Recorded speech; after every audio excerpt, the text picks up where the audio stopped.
Hello and welcome to episode 116 of LearnDoBecome Radio. Today we're talking about expanding our influence in a way that feels fun. Yay! And I'm here with my husband, Eric. Hello. Good to be with you. This is part 5 of our 5-part Arise series. Which means it's the last one. 5 of 5. We'll have the links to ARIS, all of those in the show notes page. But today we're talking about the E, which is expanding our influence. I wanted to have it be Eric, but April is not having it. So it's going to stand for expand. We could have A stand for April and E for Eric. There we go. Okay. All of the things that we're going to talk about today are going to be linked on our show notes page, which is LearnDoBecome.com/episode 116. All right. So I want to talk a little bit about what expand means. Basically, we found that most people in our Learn, Do, Become community want to serve in a bigger way. But that doesn't mean they want to go out and start a nonprofit or build a business or take on some huge project. All of us want to do something that's meaningful, that can have an influence, but it can be in a small, local, very close to home type of way. So our goal in this podcast is just to help all of us to think a little bit bigger, but we're not talking about making things harder. We're not talking about expanding ourselves. We don't have to go buy a new wardrobe. It's just expanding our reach, our influence, the way that we could have a positive impact in somebody else's life. And hopefully that will help all of us to be able to open opportunities where we can leave a legacy that feels really good.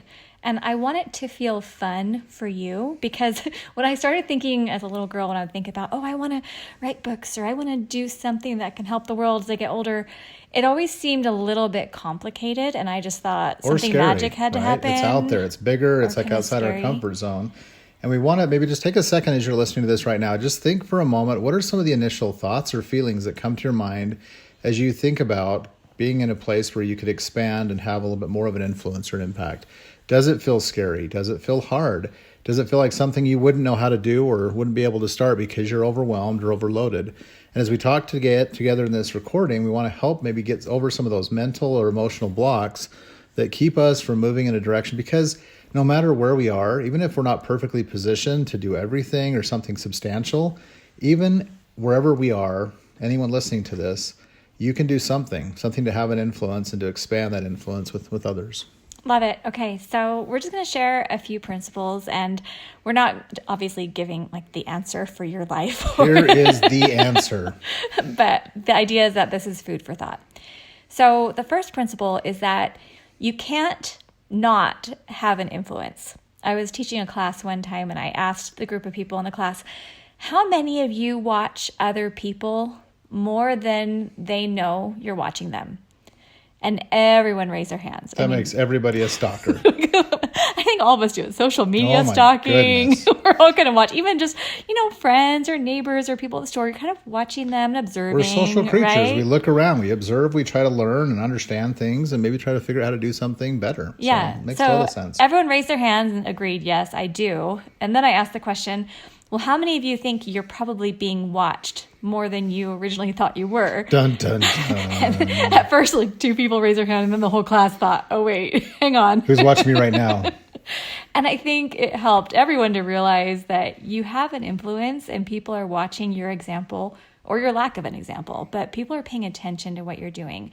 So I think whether we're, doing a kind thing for somebody and just the way we have conversations in our family or the way we go about our work, our regular interactions at the grocery store, things like that, people are watching and you're having it's at any influence. age or stage of our life, because I actually have a chance to work with some college-age students in kind of some mentoring roles. And as I talk with them or interview them in different capacities, I'll actually ask them how they've decided to make some of the decisions they've made. And they'll always cite the example of people 3 to 5 years older than them that they've been watching when they were teenagers finishing high school, for example, and they were the younger crowd. And I ask the same question of them. I actually say, hey, do you think as you're making some of these important decisions in your life now, do you think there are younger, like youth and maybe some young adults watching you to see what you're doing? And so again, all of our choices, all of our actions have an impact. And it doesn't always have to be a perfect impact. And sometimes it doesn't always have to be well, it doesn't always have to be a great impact, right? We're just living our lives. We're trying to do the best we can, but just realizing that, like April said, you can't not have an influence. And so why not look for ways to think about how we can shape those to be positive and uplifting wherever we can? And maybe a question I'm asking myself right now as I'm listening to this is, if I know that every day in every interaction I'm having some impact, is there anything that I want to change or just improve in my own personal character so that I have a better impact? Like maybe being a little bit more patient on the phone. If I'm calling, like the other day, we had this issue where we were trying to change a SIM card in a phone, and there were just some things that we were going through with our phone service. And the person on the other line was not very helpful. And in fact, I felt like I was getting the wrong information, and I wanted to speak to the person's supervisor, and they wouldn't give me the supervisor, and I was getting a little impatient. And at the very end, I was asking my son who was with me, I said, did I sound okay? Was I super mean? And he's like, no, you weren't mean. I'm not really a mean person. But I just thought back for a moment to my mom one time when I listened to her. She was developing Alzheimer's at the time, and she answered the phone, which we tried to keep her from answering the phone, but she would do it anyway. Unsuccessfully. And so she answers the phone and she's like, hello. And then after a moment, she called out to my dad and said, hey, Bob, do we need a new roof? And my dad replied, no, Zoe, we don't need a new roof. Whatever. They didn't just have it done like 3 years before? They just had it done. She didn't remember, so he was kind of getting impatient. And so I watched my mom to see what she was going to do as she went back to the phone. And she said, I'm sorry, but my husband's a party pooper. And I just started laughing quietly to myself. And then she said, but you have a lovely voice, and I wish you the best with your sales. And I just thought, could there have been a kinder response to that person? Because being a telemarketer has got to be one of the hardest jobs in the world, I think. You're just getting shut down and maybe yelled at a lot. But my mom was so kind, trying to give them a compliment, even though we didn't need a new roof. Even though she called your dad a party pooper. A party pooper. That's like our family joke now. You're being a party pooper. But just that one little idea that helped me to just want to be kinder. And my mom was always a really good example of that. My mom and dad, they were always kind. Every person at the store, anyone who was helping us, at the gas station or wherever we were. So I just think as we're looking at not just the strangers we interact with, but also our family, how we're treating, your spouse or your children or neighbors, I think that means a lot. Yes, it does. Ready to move to number 2? Yes. Okay. All right. Second principle. You want to share They didn't that? know there was a number 2, but There's here comes 3. number 2. The third of 3 will be the last one. So there is often incredible power in the simple things of life. So like April said, our parents, I think all of our families are great influences on us in all kinds of ways. But just looking at our mothers, for example, they both made an incredible impact on the world, usually one by one. And if you asked either of them, April's mom has passed and my mom's still living and we visit her and talk to her. But if you ask the question, do you feel like you're making a substantial impact on people? Are you expanding and having this influence? They'd be like, "Oh no, I'm pretty simple. I just do what I do. I love to be helpful to people where I can." But I think that's the right attitude to start with, right? And you never really know the full reach of the ripple from like the pebbles you may cast, how far those ripples run, or all the fruit that comes out of the seeds you plant. I love that phrase that says you can count the number of seeds in an apple, but you'll never know the number of apples in a seed. Mm-hmm. So one seed, if planted and nurtured and grows into a tree and it's cultivated year after year after year, how many seeds did you affect? So I know we've all heard that before, but I think just think about the tremendous impact that each of us can have with one small act, one small kind thought, a smile, even just these seemingly simple things. But like with my mom, we kind of laughingly refer to her as the package queen. She's so cute. This amazing woman can put more stuff into any size box that she wants to mail to a family member, a grandchild, a friend, whatever. And it is just full of all kinds of stuff that just show her personality, her love, the kinds of things they love. And there's stickers all over the outside. Well, literally the box is packed. It doesn't need any packing materials because she uses the contents of the package to make it so unmovable and unbreakable. That box is just chock full. We probably ought to photo document one and put it up as a post at LearnDoBecome. You guys can marvel at her awesome. Artistry.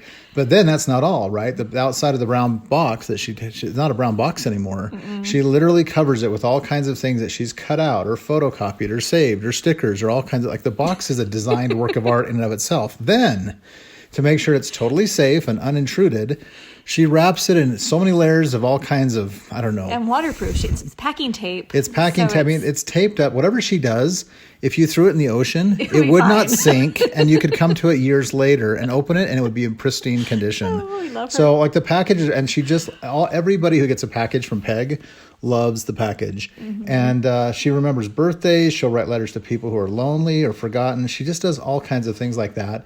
But that's just kind of her natural thing. She just likes to do that. And I don't think she thinks she's expanding or she's having some influence, but truly she is. We went to her house the other day we were having a family group text, and she said, okay, well, I need to go now. I've got some things I need to work on. And then she put another text in 2 hours later and said, well, I actually just got off the phone after a 2-hour conversation because I have a neighbor and she was really lonely and she's kind of a shut-in and she just wanted to talk. And I just remember thinking, wow, that was so nice of your mom to take those 2 hours to talk with this neighbor. And I mean, obviously she can't do that every day. It's not something any of us could do each day. And your mom's retired now, so that's a little different. But when you see an opportunity, if you take an opportunity for 5 or 10 minutes here, and then maybe a few days later, there's another opportunity, just that ability to look for ways and to conscientiously find ways to expand and have that influence. That's one of the things we're hoping we can kind of help catalyze with this conversation. Yeah. And I mean, Eric and I also don't want to make it sound like we have like the perfect family and everything's perfect in our lives, but we don't, because I'm in it. But we do both have really good mothers and fathers and just good families. But the thing is, I just want to pause for a moment because as we were coming into this principle and talking about simple things of life, I know not everybody has immediate family members who are like positive influences on them. Right. Well, I mean, to be quite candid, I mean, like we have great parents, but like my dad has, a background and a history, and he's right now kind of in a care facility because he has some early onset dementia and Alzheimer's. But I mean, it hasn't always been just just not, I guess, to create some relatability here. Yeah. We love our parents. I think all of us generally do. But that doesn't mean all of our growing up situations, our parental influences that we've had on us, that have been had on us, or our family situations are ideal. So I think we all do our best to live and learn and roll with punches and try to make the best of things. So and see the good. I guess that's another way too, because even if you have maybe a family member who has mental illness or maybe someone who struggled with drug abuse or alcoholism, typically there's something that's... there's some redemptive features in there. I mean, I know my dad has struggled since he was in his 20s with bipolar disorder, and it's been pretty severe. And he's now in his early 70s. So it's been a long life for him and a lot of things he's had to wrestle with and struggle with, but it's also had an impact on family and children. And, but over time, the passage of time allows you to maybe find some of those kind of silver linings or virtues in there. And so in many cases now he's forgotten a lot of the past, and he's just more of a cheery guy with that memory loss and a care center where they're able to take really good care of him. So when family comes to visit him, there are a lot of good things there. And he's a very friendly, funny, corny kind of, he's a character, right? And so like our daughters and sons love to go visit him with me. And I mean, it's always an adventure, right? So, but it doesn't mean family situations are perfect. And well, and your dad actually shared a really sweet story with us talking about how someone else had served him. He was a fruit farmer and he loved to grow peaches, and he was really proud of his peaches in particular. I just remember him telling this one story, and he told us a story where he got a letter from someone who had purchased, I don't know if it's just one box of peaches or several boxes of peaches, but they purchased a significant number of peaches. And then they wrote in this beautiful handwritten letter that just said, oh, I just want to let you know those were the best peaches that I've ever had. I really appreciated you bringing them and delivering them. And he kept that letter for years. When he showed it to us, he cherishes stuff like that. It was years old. And I mean, my dad, he was a good man. He'd work hard. He was a fruit farmer most of his life with some odd jobs on the side. But, just that story brings up others that we'd truck a lot of fruit up into, other, kind of around the state and other surrounding states. And when we get there, we do as much as we could to sell it roadside or call ahead and have some contacts help sell the fruit. But again, at the end of the trip, if we hadn't sold all the boxes of peaches or tomatoes or cherries or corn or things that we'd taken up, like one of the things he would do is he would call a local religious leader and just say, hey, are there people in your congregation who need some stuff like this? Or he'd find people in the community. If he couldn't sell it and we needed to get back home to keep working the farm, he would look for ways to kind of have those drop-offs. So, I mean, it's powerful that, we didn't have a ton growing up, and, fruit farmers wasn't like the most, I guess, high-earning occupation then. I mean, we were okay, but, just being able to watch him with that ability to grow the fruit and grow beautiful fruit that he loved, and then leave it for people to be able to enjoy, it's a form of expanding, right? That form of influence and just trying to leave people better off and to serve them with whatever you have. Yeah, I love that. And maybe just one final thing I'll just share that I learned from my parents is that they never treated me like I was an annoyance. They always welcomed me home after school. They would listen if I had questions. And I just felt like they were present. They weren't preoccupied. And I think in a world that has smartphones now and a lot going on, I feel like it's a little harder for me to rise to that. But that's something that every day I try to do, is make that eye contact and that connection, because I think as we're looking at expanding, there's often a tendency to look at what's going to give you praise or maybe media attention or numbers somewhere. And often the most impactful work that we're going to do is happening just in our relationships with the people who are around us, especially in our own homes. I think that's a good point. I think our technology and our world and everything we're kind of expected to do or to be, it can be really cumbersome. And so I guess, as we're getting ready to transition to this last point, we'll talk about just one maybe question I'd invite you as you're listening to think about is, what talents and abilities or gifts do you have? I call it the tag principle. Each of us have been given or have been able to develop certain talents, abilities, and gifts. Are you a great note or letter writer? Are you a great package maker sender? Do you have a very artistic flair where you could create something beautiful to share with somebody? Are you a gardener that could grow fruits or vegetables? Just kind and you can leave comments or send messages. Just think for a moment about your talents, abilities, and gifts before we get any further into this recording, to be able to just think, okay, what do I have that and you might. Sometimes some people are really hard on themselves. They just don't see what they have, and they have an ability.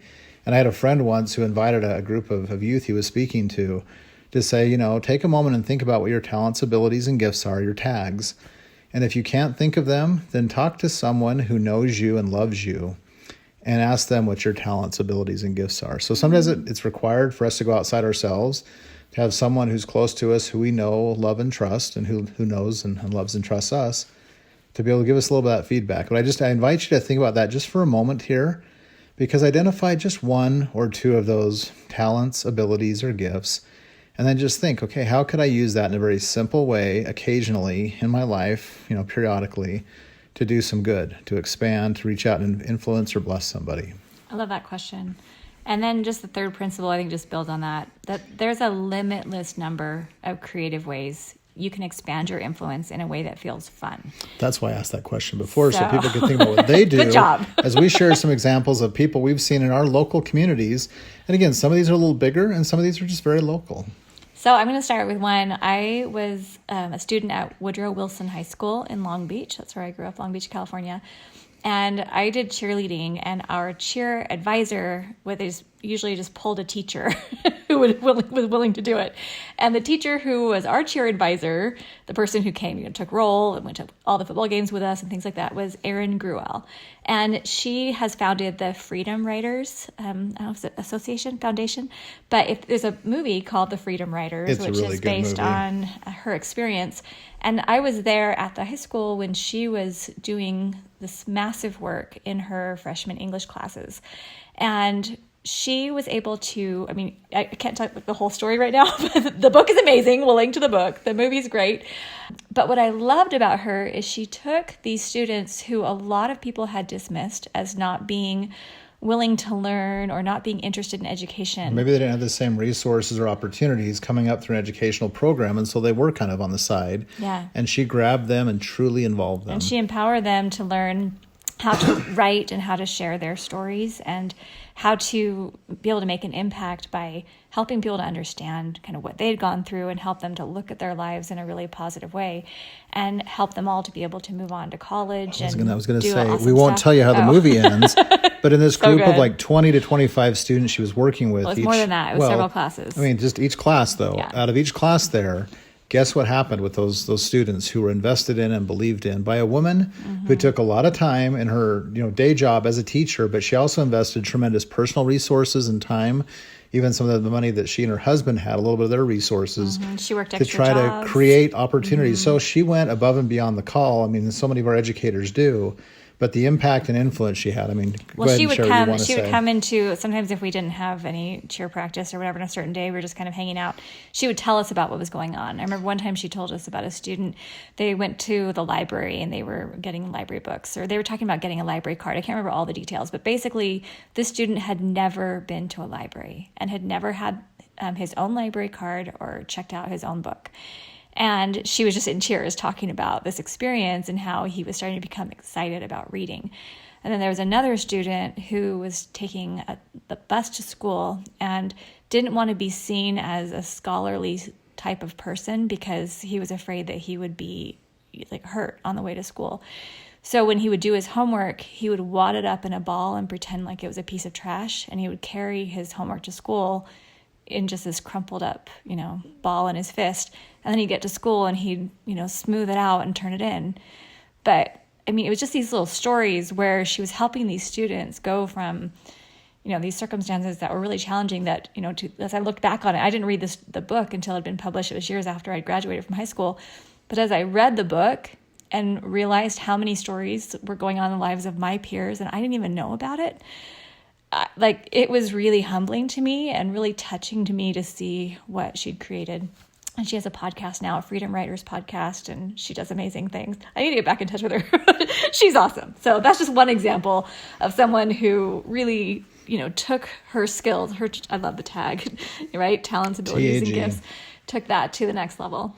So we'll just talk about a few others quickly, and just to give you an idea of just the kinds of things that are happening in a very local or just with the skills they have. There was actually another woman who lived in Southern California where we were, and just being able to look at the situation of a lot of the students in elementary school situations and just realizing the need for maybe more movement and exercise and fitness. She actually started something called the 100 Mile Club, which was a club that largely started before school, maybe like a half an hour before.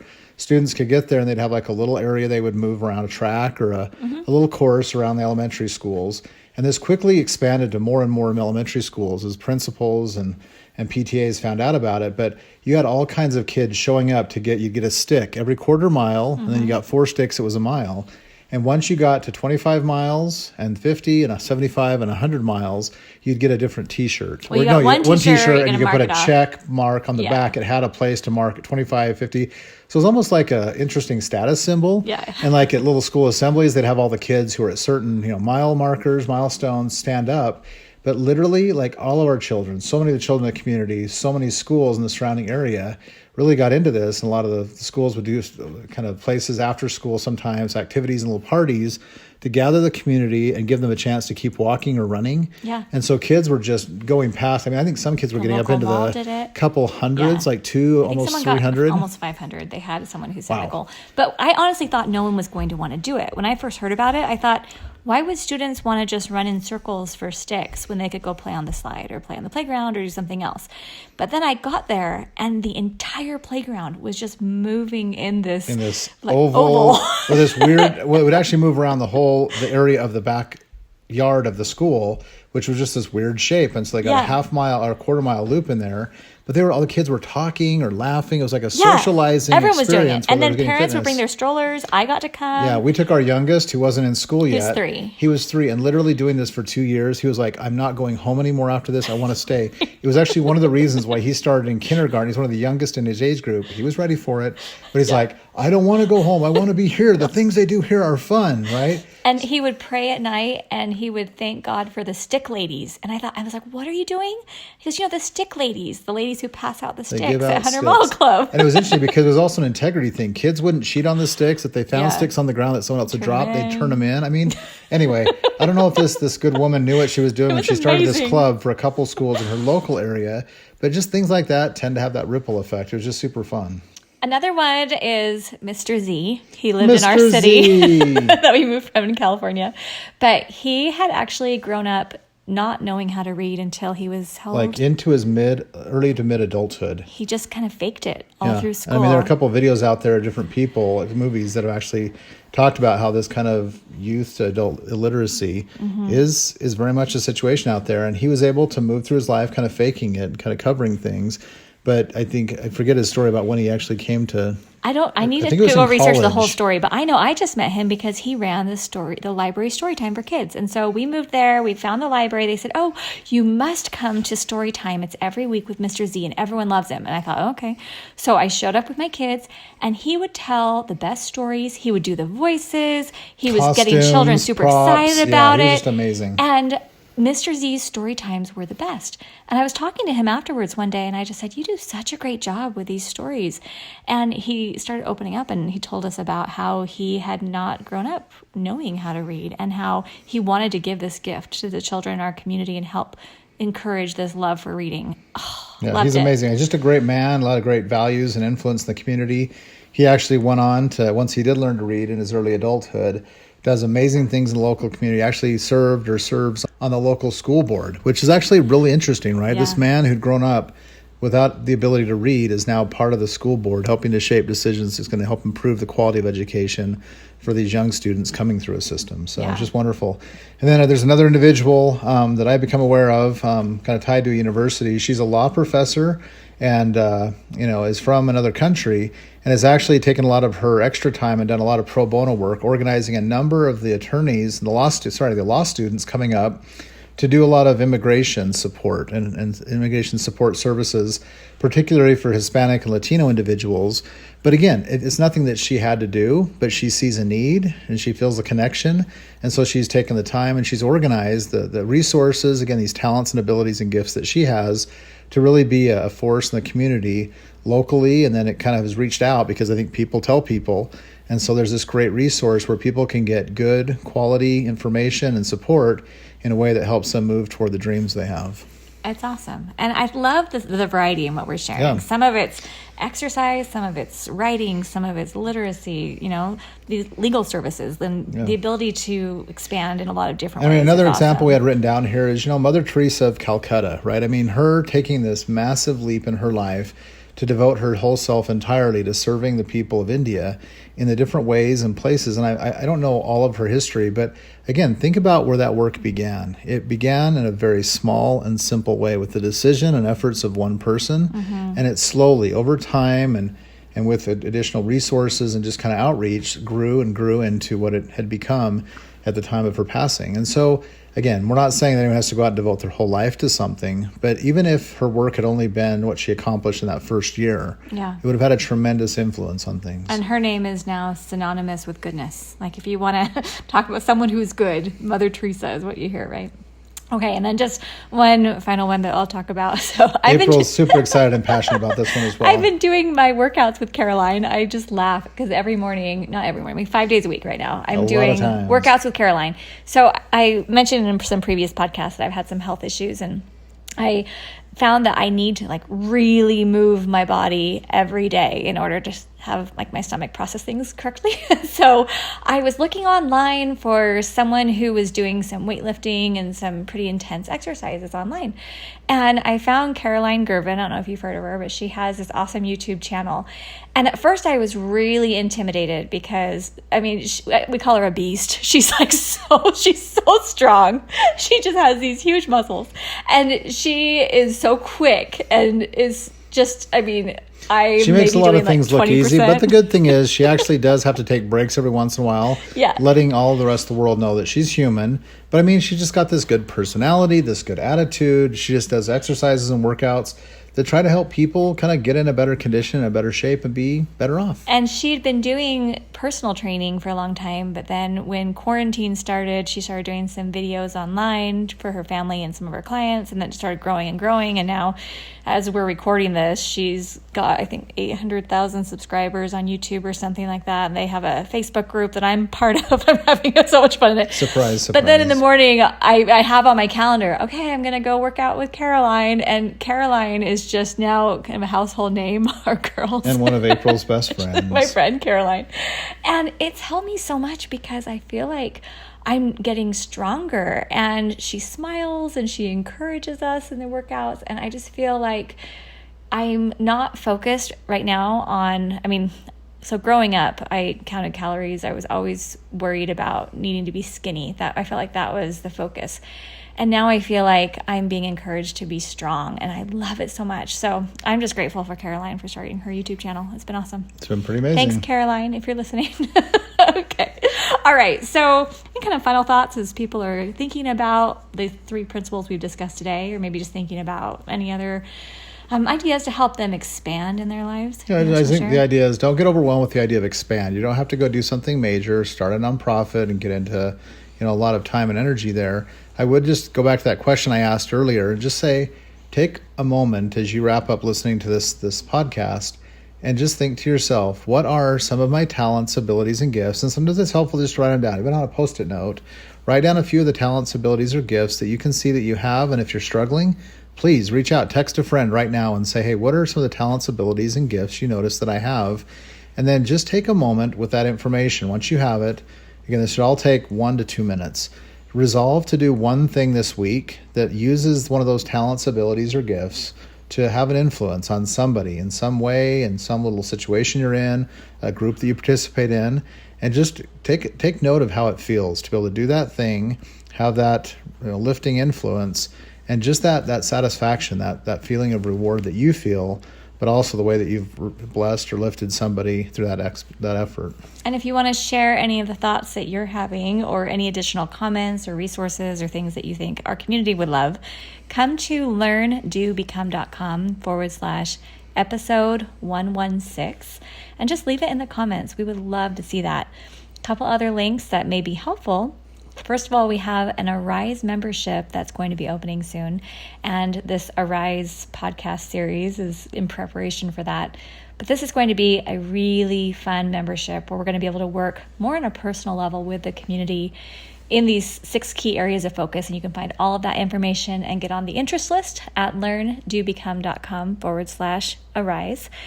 That's Arise with an E at the end. ARISE. Okay.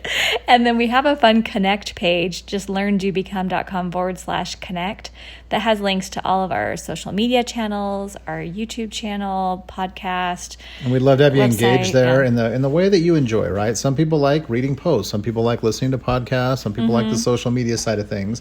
But we just encourage and invite you to become connected with us in the ways that you are most comfortable with, just so we can stay connected. Because truly, as we're doing these things in Arise and we built this community here at Learn to Become, we're most excited about being all fellow travelers together, learning and growing together with the things that we all find and share with each other that can make our lives better, happier, and truly help us be able to give back in meaningful ways. So we love our community. We're so grateful to have you with us listening, and hope this podcast has been helpful to you as you think about how you want to arise, how you want to expand, and have that positive influence on the world around you. All right. Thanks so much. Have an amazing day, and we'll see you soon at LearnDoBecome.com.